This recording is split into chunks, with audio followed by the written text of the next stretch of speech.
Number 3. I was at the northeastern corner of Three Rings Ranch in 1984 when it had horses in the SoCal's Inland Empire.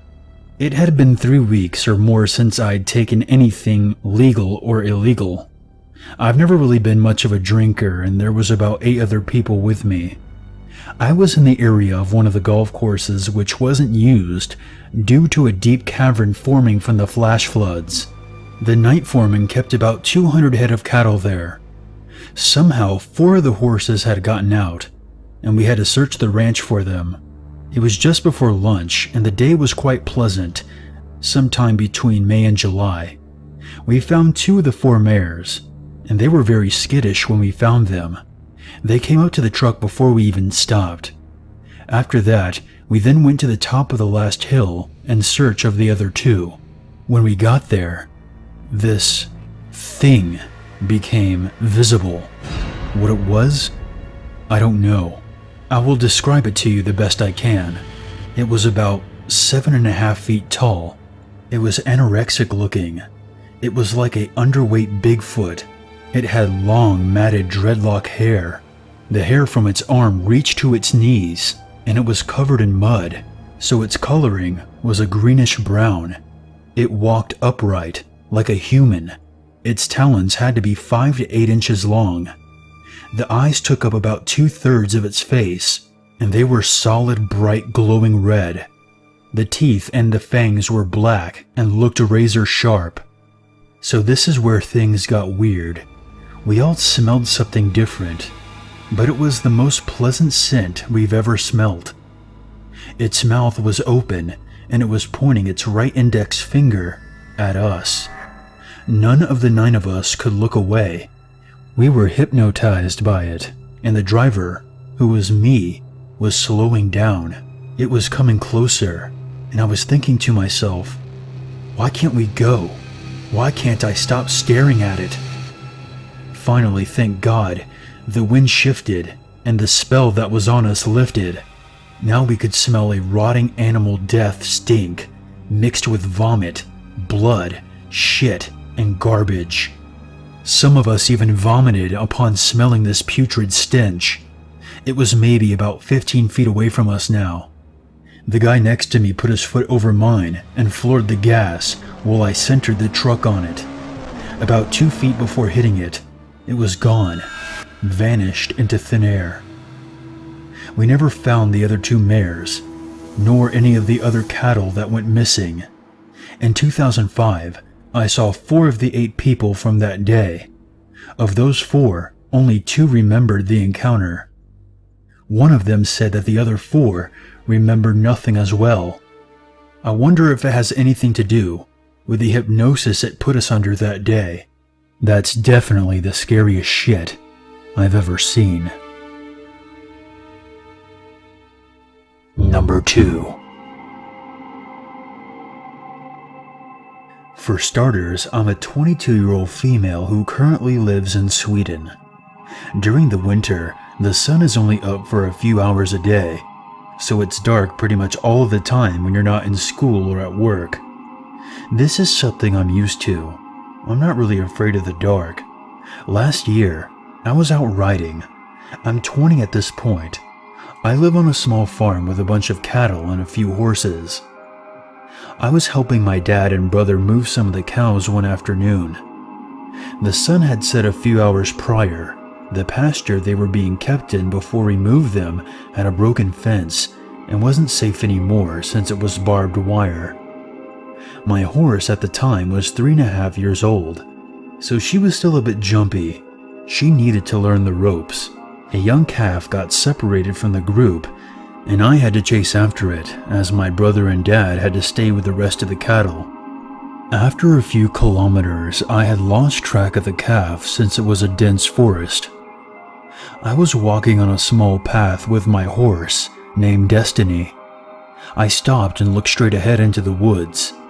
It was dark, and I only had a small flashlight on my helmet and a bigger one in my saddlebag. I couldn't see anything, so I reached for my larger one in my bag. There was a lot of wild animals here. So I wasn't too surprised when Destiny stopped to look around. I thought it was the calf, so I jumped off and tied her to a tree while I went on by foot. I found the calf behind a bush. It was still alive, with its belly and chest cut open, and the intestines were lying all over the ground. I almost threw up at the sight, as I thought it was dead before it began wheezing and groaning. I grabbed my knife to put it down. When I had done so, I heard a branch snap behind me. There's only two things that step on branches in the woods: bears and humans, and there are no bears this far south. I turned around and saw a tall figure with deer horns next to a large tree. The eyes were glowing a bright light. I froze, not moving a muscle. As I stood there, the thing moved closer, moving in between trees.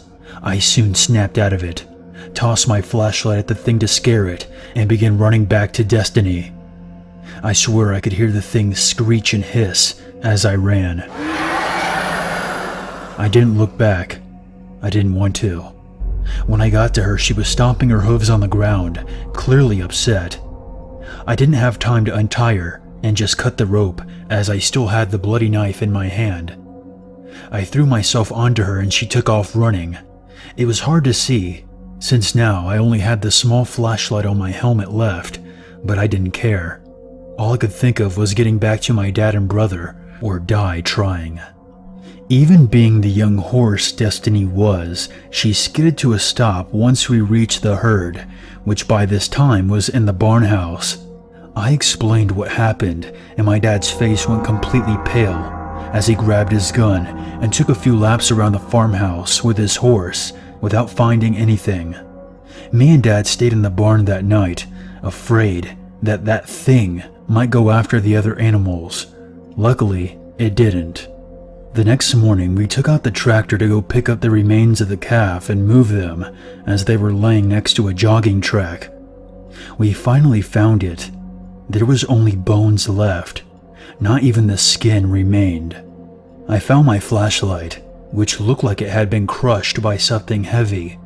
I haven't seen that thing or heard that horrible screech since, and I avoid that jogging track at all cost after dark. I'm very grateful that Destiny didn't tear herself loose that night, as the rope she was tied with was designed to break if it had been pulled hard enough. I have no idea what would have happened to me if she had ran back home, or what that thing was. In all honesty, I don't want to know. I'm just thankful that me and Destiny got back home in one piece. Number 1. So I'm a 17-year-old male who just moved to South Carolina just 6 months ago. This happened only a couple of hours ago, and I'm still not sure what to think about it. I have a hobby of making bokens. These are Japanese wooden swords for those who aren't familiar. Earlier today, I put 2 of the bokens I had been working on outside my garage to dry in the sun. There is an extremely loving feral cat named Honey that lives outside our house that me and my mother take care of. I'm sorry if these details seem like random tidbits, but they all tie in together later on. Earlier today, I was outside clearing some bushes near a stream that runs through my backyard, and it was just starting to get dark. I bring Honey into the garage where she sleeps at night. Before I go on, let me explain the layout. When you walk out of the garage, to the right, about 40 feet, is the stream with the bushes. Directly ahead of the garage door, about 10 feet, is where I was drying my swords. To the left is the front driveway of my house. So I call the cat over, who is chilling in the front of my house. Honey stops walking towards me about 10 feet away and starts growling at something in the direction of the stream. I instantly get nervous, since she is not one to growl without purpose. I look over, but it's too dark to see anything. I pick her up and quickly bring her in the garage for the night. About 5 minutes later, I remember the swords, so I put on my shoes and go out to the garage to go outside. Honey is around the center of the garage, just staring at the door. I think nothing of it. But when I walk up to the door to unlock it, she hisses at me. I kinda freak out, since Honey has never hissed at anything as far as I know. I almost decide not to go outside, but since the swords are literally 10 feet from the garage, I say what the hell, I can take care of myself. I should mention that I'm very strong for my age, about 6 foot and 130 pounds, so I don't scare easy. So I walk out, and the air seems off. I hear a faint rustle from across the stream. I grab my bokens and stop halfway to my garage and look at the stream. I wish I was making this up, and I'm sure as hell thankful that I didn't get a good look at whatever the fuck it was. Anyone who has ever played Black Ops 2 Zombies knows the sound of a zombie. Now mix that with a Sasquatch call, and you will get this sound. There was a huge rustle in the bush, and the unholy sound of the Sasquatch zombie, coupled with the sound of charging footsteps. I promptly hopped on the Nope train to fuck thatville, and dashed into the garage. I slammed the door and double-locked that bitch. The footsteps stopped, and I heard them slowly walking back towards the stream. I looked behind me to see the cat, with her fur and tail sticking up, and slightly growling. I stood there and tossed the smallest of the 2 swords to the ground, and kept the largest one in my hand. I eventually relaxed enough to feed the cat and walk back inside. I turned on the back light, but saw nothing. I told my mom, but she doesn't really believe me. She does agree that there might have been something outside though, as she knows that I don't have the tendency to make shit up. I have never felt terror like that before. I should note that from opening the door to running back into the garage took about 15 seconds. I also want to state that this is 100% true. So to the creature that tried to chase me, if somehow you possess the knowledge to use Reddit and is reading this, let's not meet again, because I do know how to use something a lot sharper than a piece of wood.